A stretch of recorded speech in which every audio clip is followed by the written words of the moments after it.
Soberano Deus e Pai, obrigado por já pela manhã nós, juntamente com alguns dos teus filhos que estão aqui online conosco, para refletir um pouco sobre a tua palavra.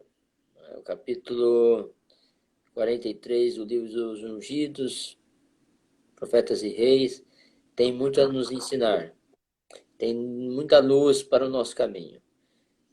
Que a tua graça nessa hora nos envolva e que o Senhor dirija especialmente o Ney em sua reflexão, que possa trazer luz para o nosso caminho, esperança, admoestações que são necessárias também. Nos ajude a crescer nessa jornada rumo aos céus. É o que suplicamos com o perdão dos nossos pecados em nome de Jesus. Amém, Senhor. Maravilha, sejam todos bem-vindos. Você que está chegando na live do Ministério Jovem da Igreja Central de Brasília, IASD, Igreja Adventista do Sétimo Dia, Central de Brasília. O capítulo de hoje é o capítulo 43 dos Os Ungidos. É um livro fantástico, que é um livro escrito, que foi reescrito numa linguagem mais atualizada, mas quem tem o Profetas e Reis também pode acompanhar lá no mesmo capítulo. E aí é contigo, Ney. Qual o nome do capítulo mesmo, mano? Qual o nome do capítulo? Rapaz, O nome? como eu sou das antigas, eu tô no Profetas e Reis aqui. O Profetas e Reis fala aqui o capítulo O Vigia Invisível. Na versão aqui dos Ungidos, né? Tá Uma Última Noite na Babilônia. Pois é. Eu costumo dizer, eu fui para São Paulo, eu voltei essa semana de São Paulo, eu costumo chamar São Paulo de Babilônia, né? Eu saí de Babilônia lá eu sei que essa última noite também tá para chegar aqui nessa terra, né? Mas conte-nos aí os detalhes, as reflexões, temos um tempinho aqui, de pelo menos uns 40 minutos aí para a gente fazer essa reflexão. É contigo, meu brother. Então, mais uma vez, bom dia, Ananias. Provavelmente pessoas que seguem você, viu, Ney? Tá? Como é que é? Tem pessoas aqui Isso. que seguem você Já vi aqui o Jefferson, camponeiro, amigão lá da Bahia.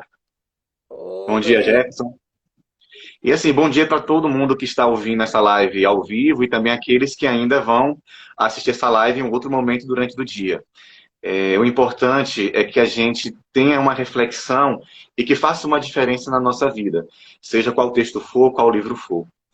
E o livro de Daniel, que é o livro que está focado nessa semana, né, nesses dias, ontem mesmo estudamos um pouco sobre a loucura de um outro rei da Babilônia chamado Nabucodonosor. Então, assim, é importante refletirmos e o que é que nós podemos aplicar para a nossa vida hoje. E estudar a Bíblia, Ananias, eu sempre penso que também, acima de tudo, não é conhecer apenas aquela história específica que a Bíblia está relatando, mas é conhecer um pouco a Deus. Como é que Deus age perante o ser humano, como é que Deus age perante a humanidade e quais são os planos dele.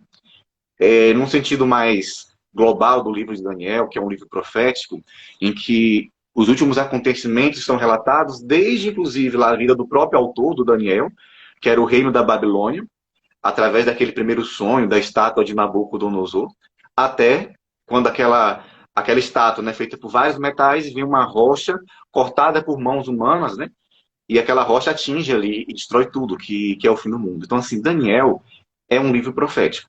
É o primeiro ponto de vista que a gente tem que ter. Então, assim, poderia até resumir. Vamos resumir. O capítulo, a última noite na Babilônia, está falando sobre o quê? Parte histórica. Então, dentro de um contexto, se vivia ali aquele ano de 539 a.C., era, digamos que quem dominava o mundo naquela época seria o Império da Babilônia. Então, hoje, se o grande domínio é o poder dos Estados Unidos, um pouco lá da União Europeia, um pouco lá da Rússia, que são as três grandes nações, naquela época quem dominava era a Babilônia. E cerca de algumas décadas antes, lá por volta do ano 630, 605, o Império da Babilônia estava crescendo e invadiu aquela região que hoje era a Palestina e dominou todos aqueles povos. Então, já no ano de 605 a.C., a Babilônia levou alguns cativos daquela terra, do povo de Israel.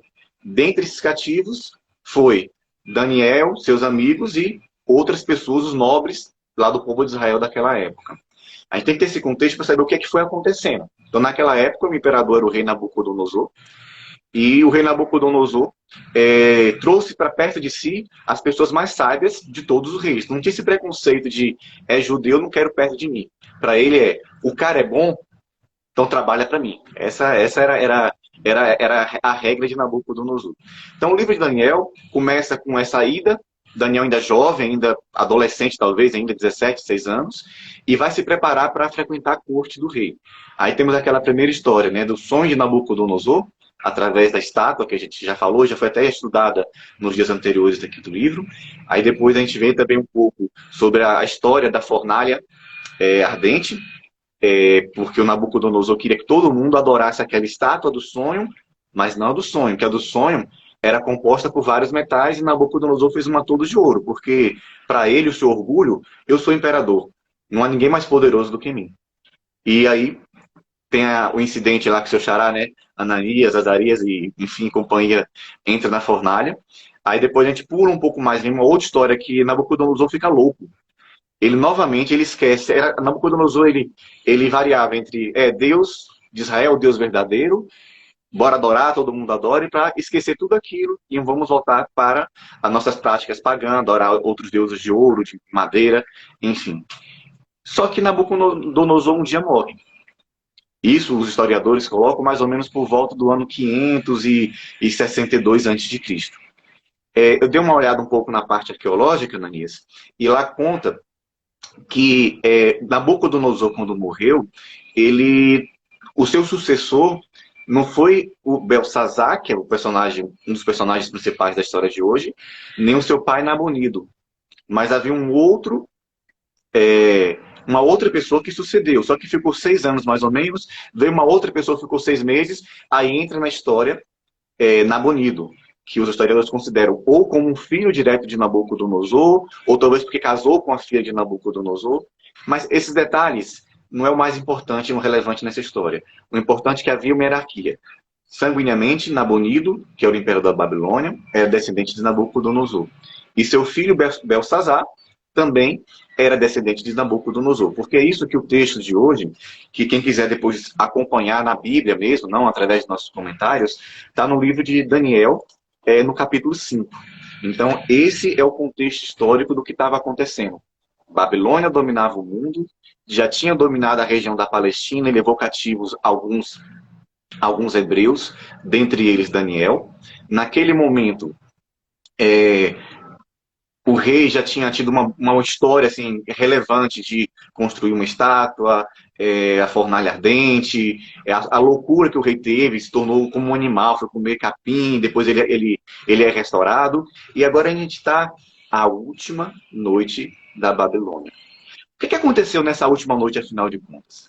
Bem, dentro do contexto histórico, como eu falei antes, hoje domina Estados Unidos, Rússia, União Europeia, e vivemos um tempo de relativa paz, podemos assim dizer. Se formos comparar com o início do século, que tivemos 2 grandes guerras mundiais, então, nesse momento, estamos naquele intervalo de uma relativa paz entre as nações. Claro, temos alguns conflitos em alguns lugares do mundo, mas não na proporção que tinha algumas décadas atrás. Então, os reinos sempre queriam um superar o outro, não é verdade? Então, o que acontecia?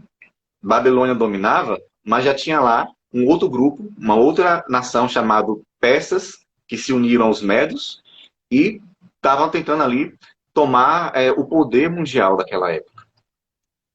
Agora observe, Ananias. A última noite da Babilônia. Eu não vou seguir muito a sequência do que está no capítulo, mas eu já vou ter um pouco para o final. Profetas de Deus, o profeta Jeremias, capítulo 50, o profeta Isaías, se eu não me engano, capítulo 21, já profetizava a queda da Babilônia, na verdade. Então, já se esperava que isso acontecesse. Mas qual dia? Aí ninguém saberia. Ninguém sabia até o momento. O próprio sonho de Nabucodonosor já dizia isso, olha, rei Nabucodonosor, Daniel disse, teu império é gigantesco, é maravilhoso, mas virá um outro reino depois de ti. Então, Babilônia iria cair. Mas o reino ainda, ele não estava em frangalhos, digamos assim, não estava assim, já nas últimas, não se esperava isso. Porque o centro do seu reino, que era a cidade de Babilônia, era uma cidade muito fortificada, com muros praticamente intransponíveis. O que é que o rei pensava? Aqui ninguém me toca. Quem manda aqui sou eu. E aí entra a questão do negacionismo, porque ele sabia, provavelmente, que os médios e os persas já estavam atacando outras cidades. A gente não pode entender que Babilônia era só aquela cidade onde estava o rei. Que Babilônia só tinha aqueles soldados. Era um império, gente. Era um império mundial. Então, provavelmente, os médios e os persas já vinham atacando por várias frontes, por vários locais do reino da Babilônia. Mas para o rei, Belsazar, que era quem governava naquela época, parecia que nada ia mudar. Parecia que aquilo seria para sempre. O orgulho, né? O orgulho O e a arrogância orgulho. cega o ser humano, né? Incrível como continuou acontecendo isso por vezes no reino da Babilônia. E é tão diferente agora com Belsazar. Misericórdia. E assim, a gente pode talvez criticar, nossa, que absurdo, como é que eles tiveram tantas experiências como aquelas e ainda teve tanta arrogância diante de Deus. Aplicando pequenas lições ao longo do que a gente for falando. E hoje nós também, será que, tipo, eu não vou pegar esse vírus? Porque eu sou atleta? Será que eu não vou perder o emprego porque eu sou funcionário público? Porque o meu negócio está crescendo? Porque a Pior, gente vê uma crise hoje, né, que muitas pessoas estão perdendo empregos, perdendo seus sonhos de vida, né? Ficar um comércio fechado por muitos dias, só com despesas sem renda, sai com dívidas, e alguém pode se colocar numa posição de eu sou melhor. É porque essas pessoas que se perderam, elas não se prepararam, eu me preparei. E isso é uma forma de orgulho, de negar a realidade que pode atingir qualquer um de nós. e o vírus do pecado, então, nem se fale. E está aí presente e tem destruído muita vida, né? Sim, E sim. Belsazar, cara, viu, né, muita coisa que aconteceu e tinha acesso ao histórico dos reinados, do reinado do seu vô, né, seu antecessor. E é duro a gente perceber que nós, né, continuamos, a humanidade, ela continua nesse ciclo, igualzinho que você bem comentou no início com Nabucodonosor, oscilando, né, entre Deus e a avacalhação do ser humano. Só Deus na nossa vida, né? Mas Mas, vamos lá. Desculpa não, vamos lá. interferir. Vamos lá, mas o que. Não, foi bom, faça suas interferências. O que foi que aconteceu então nessa última noite? Como havia um negacionismo, o que é que o rei queria? Vai ficar numa sala trancada, planejando a sua defesa, atos de guerra? Não. Para o rei vamos festejar. E o rei deu um grande banquete naquela noite, para mais de 1.000 dos seus nobres. Então, assim, toda a realeza, talvez os grandes empresários, comerciantes, os grandes, talvez, generais, todo mundo reunido no palácio para festejar. Mesmo sabendo que o Império Medo-Persa, ou melhor, ainda não era um império consolidado, mas que os inimigos dos Medo-Persas estariam ali para poder tentar tomar a cidade. Mas Ney, qual era a confiança? Já falei, Babilônia era uma cidade fortificada e grande, gigantesca.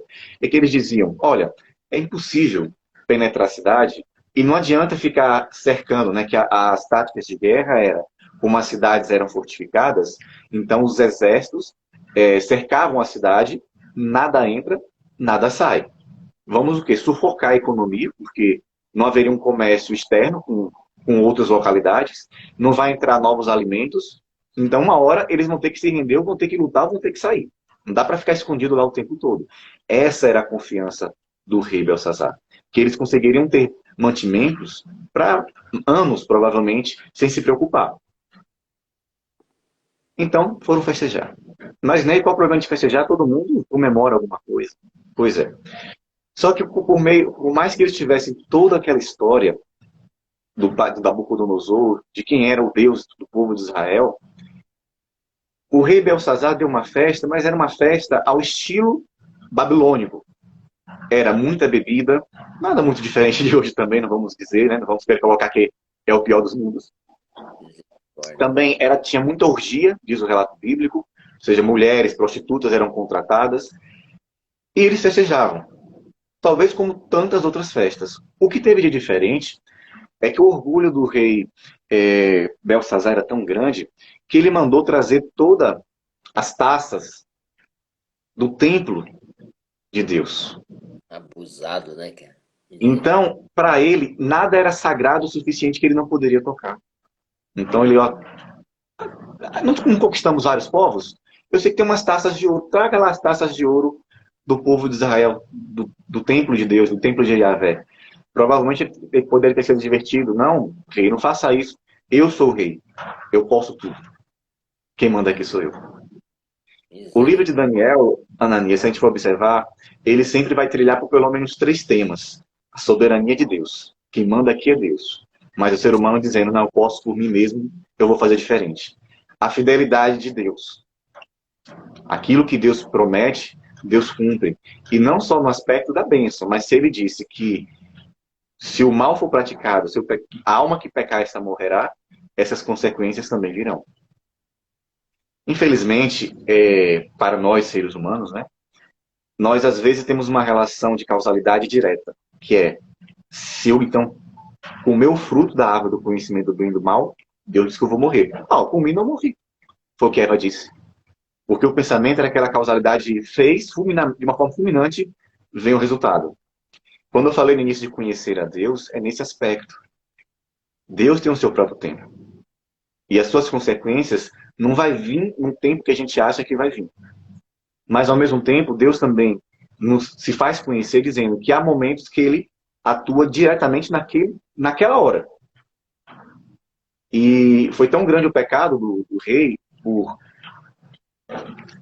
pegar objetos sagrados para cometimento de pecados, que de imediato Deus apareceu ali naquela festa. E aí diz o relato bíblico que enquanto eles festejavam os utensílios do templo, surge uma mão, um dedo e fogo e começa a escrever na parede palavras que eles não conseguiam nem ler sequer. Quem dirá entender o que significava aquilo. Mas era uma manifestação sobrenatural. Como ignorar uma manifestação daquela e dizer, vamos continuar a festa? Eu acho engraçado porque o relato bíblico diz que eles ficaram com tanto medo, especialmente Belsazar, que os joelhos tremiam. Imagina o teor de medo que você está, que provavelmente deve estar sentado no seu trono, e um joelho batendo no outro de tanto medo e horror que estava diante daquela cena.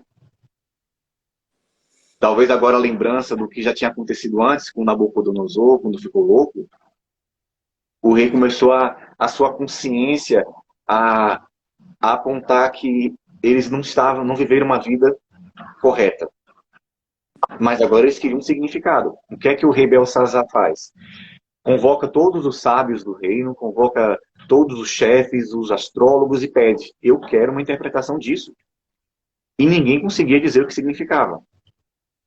Diz a Bíblia que, no capítulo 5, né, que a rainha, né, a mãe do rei, não se sabe exatamente quem é ela, podendo ser a mãe de Belsazar, podendo ser uma das filhas de Nabonir ou de Nabucodonosor, mas o fato é que diz assim que, tendo a rainha ouvido os gritos do rei e dos seus nobres. A rainha, então, se ela ouviu os gritos, destacou isso, então ela não estava ali por perto quando tudo aconteceu. E ela chega, que confusão é essa? O que é que está acontecendo? E aí contam para ela. Aí ela diz, olha, rei, tem uma pessoa que pode cumprir essa missão. O que todos os sábios do reino não conseguem, há uma pessoa chamada Daniel. Ele trabalhou para o teu avô, Nabucodonosor, e ele interpretou sonhos, ele demonstrou o potencial dele. E o rei diz, traz Daniel. E o rei já tinha prometido, olha, quem por acaso interpretar essas palavras, o seu significado, será o terceiro no meu reino. Vai receber uma corrente de ouro, um anel, enfim, receberia todas as honrarias possíveis. E o terceiro do reino, é só para esclarecer, talvez para quem não tem tanto contato com essa história, eu já mencionei sobre Nabonido, que é o pai de Belsazar. Então, na verdade, Belsazar reinava em corregência com seu pai, Nabonido. Mas naquele momento, a arqueologia diz que Nabonido não estava em Babilônia. Nabonido provavelmente estava no norte da Arábia. Enfim, então essa é um pouco da história, por isso que fala que era o terceiro. Aí eu faço até um parênteses, né, que às vezes a Bíblia é muito questionada da sua historicidade. Tanto é que até o século XIX, ali metade do século XIX, 1850, diziam, Belsazar não existe. É só uma alegoria que a Bíblia inventou lá para poder justificar o cativeiro do povo e para tentar dar ânimo para eles, mas Belsazar nunca existiu. Quem reinou foi Nabucodonosor e depois foi Nabonido. Só que a arqueologia, em 1850, encontrou achados, tabletes, inscrições que falavam exatamente de que Nabonido reinava com o seu filho mais velho, Belsazar. Então, assim, o fato da ciência hoje, por acaso, não comprovar algum relato histórico bíblico, não quer dizer que a Bíblia esteja errada. Porque Davi também, durante muito tempo, não era reconhecido como um personagem real. E aí entra um pouco da nossa fé. Quando digo nossa fé, em que vamos crer? Né? Porque será que nós só vamos crer naquilo que foi evidente, naquilo que tiver comprovação científica e que fosse vencida no tribunal com uma comprovação jurídica? Eu acho que talvez por isso, é uma experiência minha, Ananias, que às vezes Deus deixa algum tempo de silêncio na nossa vida. Deus não fica trazendo um milagre atrás do outro. Deus não fica se manifestando de uma forma assim, mais visível a cada dia na nossa vida. Veja assim que Abraão, Deus aparece lá para Abraão, né? Fala com ele e depois Abraão passa um tempo assim, parece que Deus, a gente não vê nenhuma nova orientação. Tipo, eu já te orientei, Abraão. Sua vez agora de viver. O povo de Israel, quando fugiu do Egito, parecia que vivia sempre atrás de milagres, um milagre atrás do outro. E ainda assim, a descrença aparecia. Aí voltamos agora para Belsazar. Ananias, assim, o que você pensa sobre... Será que o motivo pelo qual a Babilônia caiu foi por conta dessa noite apenas? Será que foi por conta apenas que usaram... Porque parece que entender assim, olha, a consequência foi, o rei pegou as taças do templo, tomou vinho, cachaça, cerveja com aquele objeto sagrado, então Deus de imediato castigou ali e os medo-persas invadiram. Será Cara, que foi isso? eu tenho a plena convicção e certeza de que antes de uma sentença divina, vem muito antes misericórdia, admoestação, advertência, paciência, e isso tem sido. Tanto que quando você olha para o Antigo Testamento e já lê as sentenças, e lê no Novo Testamento o modus operandi ali do Novo Testamento, você acha que o Deus do Novo Testamento é mais bonzinho do que o do Antigo Testamento. Não tem nada de diferente desse Deus. O Deus continua sendo o mesmo. O problema é que nós lemos a sentença só que não entendemos que antes de chegar naquele momento ali, houve muito tempo de graça. Né? E teve advertências, e não foi uma, nem duas, nem três. Eram várias. Né? E no reinado de Nabucodonosor, pelo amor de Deus, quantas vezes Deus advertiu o seu povo para voltar-se a ele e tal, e a rebeldia e o orgulho do ser humano vai levando nós a cada loucura que misericórdia. Só que uma hora a taça da iniquidade chega ao seu limite, né? E ela transborda. E Deus tem que botar um ponto final. Assim como ele fará na história da nossa história também, né? Então, Ananias, exatamente o que você disse. A gente poderia só mencionar que, tipo, diz a Bíblia que naquela mesma noite os medo-persas conquistaram a Babilônia. Por isso que a profecia caiu, de repente caiu a grande Babilônia. Eles não esperavam que aquilo fosse acontecer, mas os sinais, talvez até para adiar, porque o momento não estava definido, só o resultado. Eles poderiam ter feito alguma coisa. Quando Jonas foi pregar em Nínive, o povo se arrependeu e Deus não destruiu a cidade naquele momento. Porque quando a impiedade voltou, né, novamente Deus teve que cumprir o seu propósito. Então, para a Babilônia, para Belsazar, várias advertências já tinham sido dadas. Tanto é que Daniel, quando entra lá no palácio, antes de dizer o que estava escrito, Daniel faz, bora fazer um históricozinho aqui, Belsazar, antes de eu dar a tradução? Que nem eu fiz aqui, bora contextualizar tudo? Lembra do teu pai, do teu avô, tudo que Deus fez, tudo que aconteceu? Pois é. Então Daniel começa a relatar, inclusive, os próprios pecados de Belsazar, tudo aquilo que ele tinha feito de errado. o próprio fato de a Babilônia estar cercada por um exército inimigo já era um grande sinal. Não foi assim, tipo, estamos em paz, tranquilidade, bora festejar, cometeu um pecado, nossa, Deus vai atacar. Aí agora veio de bem longe, Deus transportou para uma mágica, instalado o dedo, tipo, pronto. Aparece um exército na frente dos portões da cidade e invade. Não, tudo aquilo já estava acontecendo. Mas ainda assim, a arrogância do rei Belsazar, a sua prepotência diante até mesmo de confrontar a Deus, causa tudo aquilo, como resultado final. E eu penso assim que, por que Deus deixou essa história para nós? Porque também tem que pensar nesse aspecto. Não é simplesmente quantos outros impérios caíram, quantos outros reinos fizeram coisas ruins. Por exemplo, estamos falando de usar objetos sagrados para cultuar outros deuses, para como é que eu diria, me fugiu aqui a palavra, para orgias, para bebidas com objetos sagrados.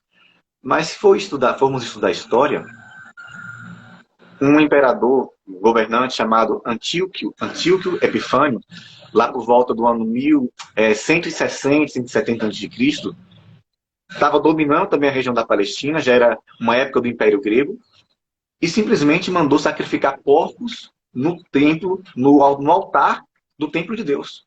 Que é uma blasfêmia pior até do que tomar um vinho com uma taça de ouro, porque foi diretamente no templo de Deus. E, tipo, não caiu nenhum raio do céu naquele exato momento, não teve nenhuma consequência imediata. E talvez isso é uma coisa que a gente tem que se cuidar. Meu pecado, não tem problema não. A gente nunca sabe quando é que o juízo de Deus virá. Seja um juízo talvez direto, seja talvez um juízo que vai simplesmente apenas se acumulando. Primeiro, a gente pode morrer a qualquer momento.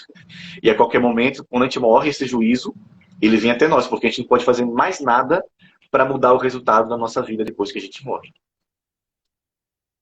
Ou simplesmente nosso coração pode endurecer de tal forma que nós não consigamos mais mudar ou reconhecer que estamos fazendo algo contrário à vontade de Deus. Misericórdia. Misericórdia, né? Por isso que eu falei para você. Diga, pode falar. Você falou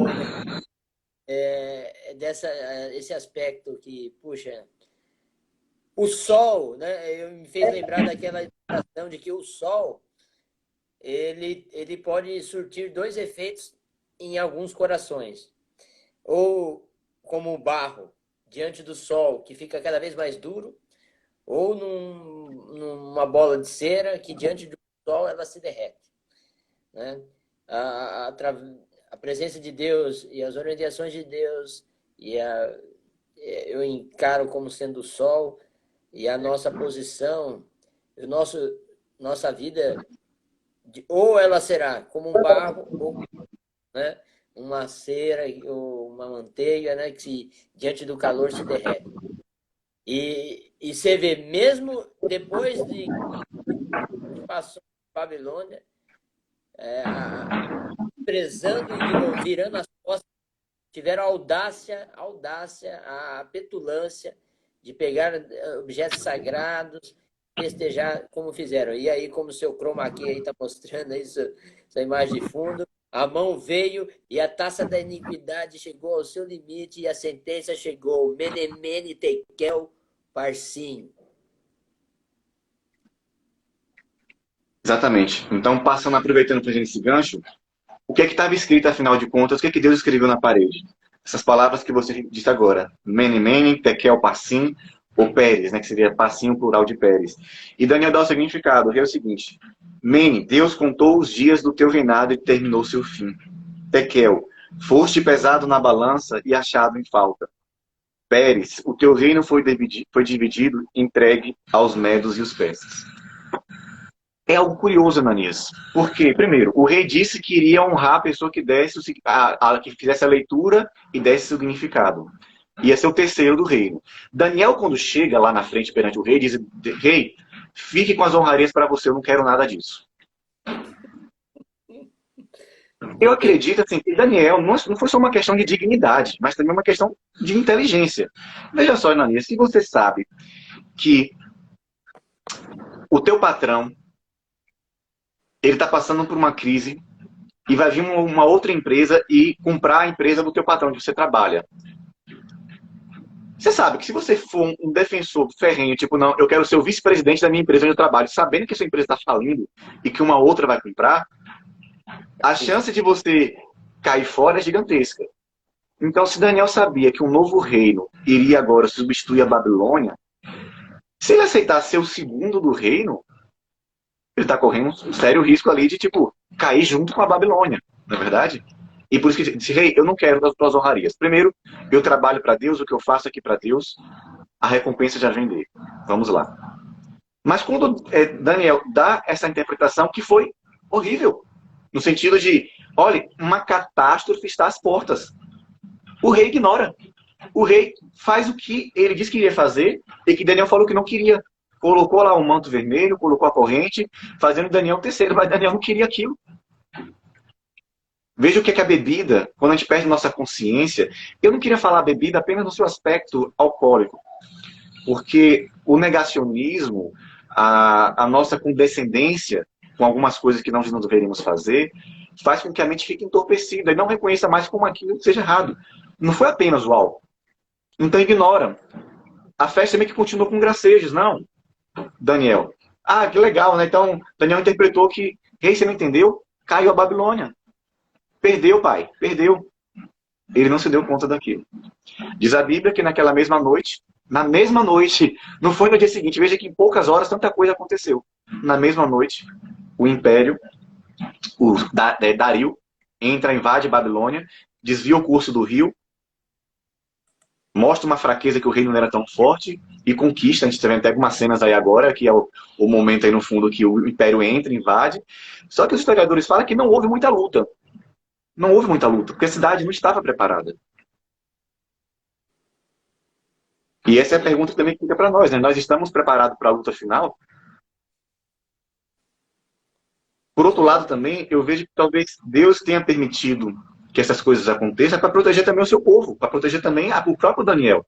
Porque quando Dario entra lá, será que Dario ainda conseguiu ver as palavras escritas na parede?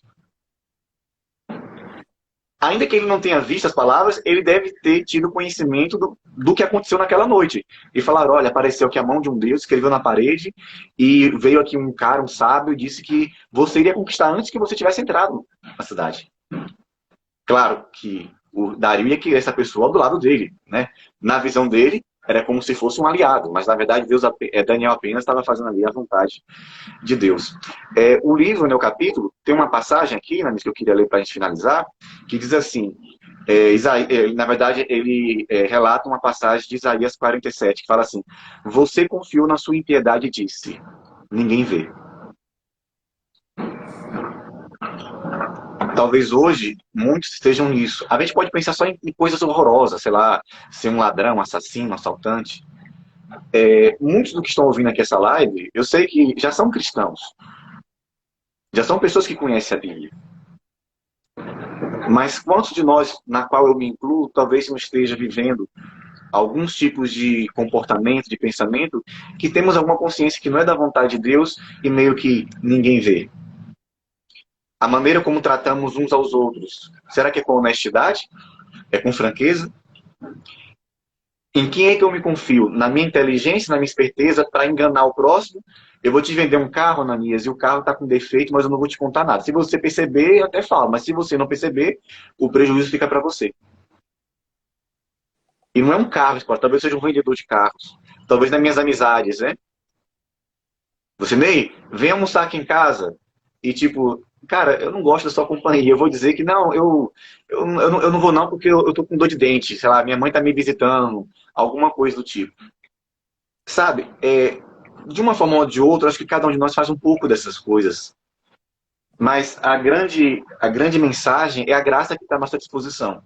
Porque se nós estamos enxergando os sinais, se essa meditação hoje serve para a gente lembrar o que na minha vida precisa ser transformado, esse é um primeiro sinal para a gente pedir a Deus que a sua graça nos perdoe e ocupe o nosso coração para trazer a nossa transformação.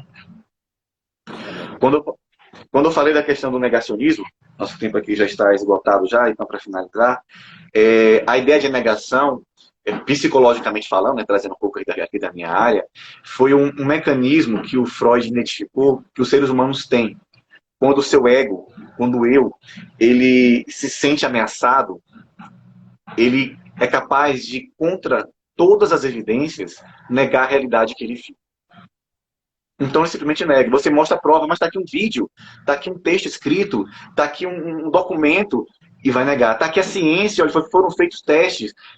Gente, cloroquina não previne, o mundo inteiro ninguém está usando. Aí chega, não, mas a cloroquina funciona assim.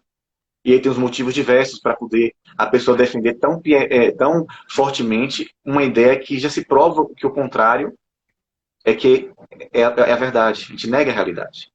Então, seja negar a nossa realidade física, nossa realidade financeira, bora continuar passando cartão de crédito sem perceber que já estamos em dívidas, seja negar uma realidade de um relacionamento que já não dá mais para prosseguir por algum motivo, seja negar a realidade de que estamos afastados de Deus, seja negar a realidade de que Deus aceita qualquer tipo de adoração.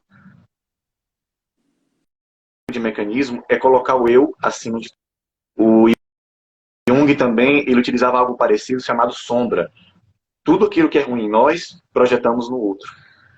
Então a gente nega que a gente tenha desejos pecaminosos, a gente deseja que nós mentimos, que nós damos falsos testemunhos, que nós talvez estamos numa vida também de orgia, de lascívia, seja lá o que for.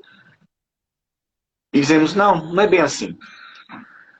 Com o livro de Daniel, eu diria por fim, as profecias de Deus se cumpriram.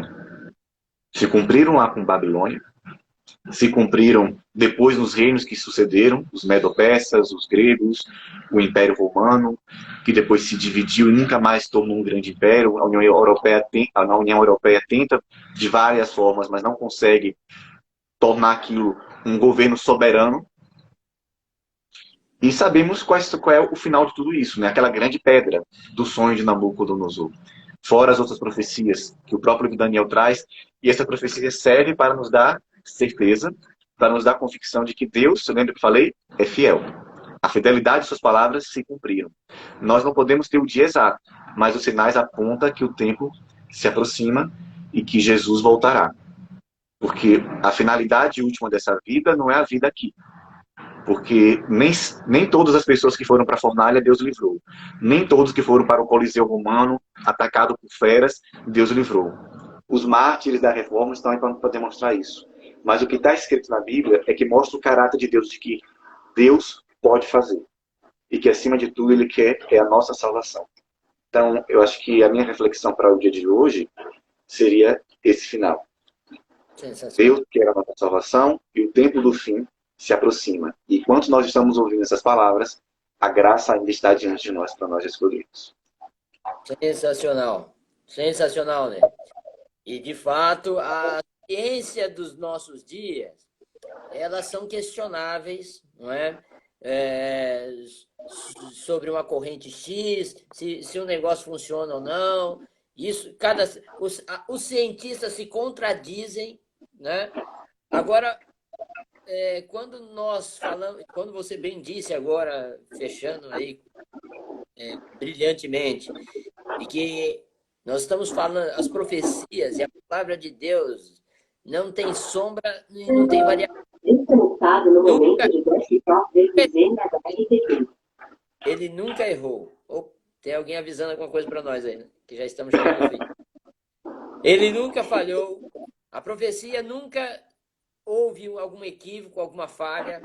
Portanto, aquele que é fiel já nos advertiu dos dias em que vivemos. E, de fato, os erros do passado precisam nos abrir os olhos para as nossas pegadas, né, que estamos vivenciando nesses últimos dias.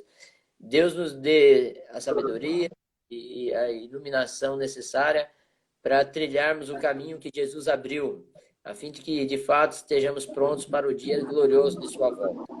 Eu peço a gentileza de você encerrar conosco com uma oração, Ney. Você pode fechar conosco? Orarmos juntos? Sim.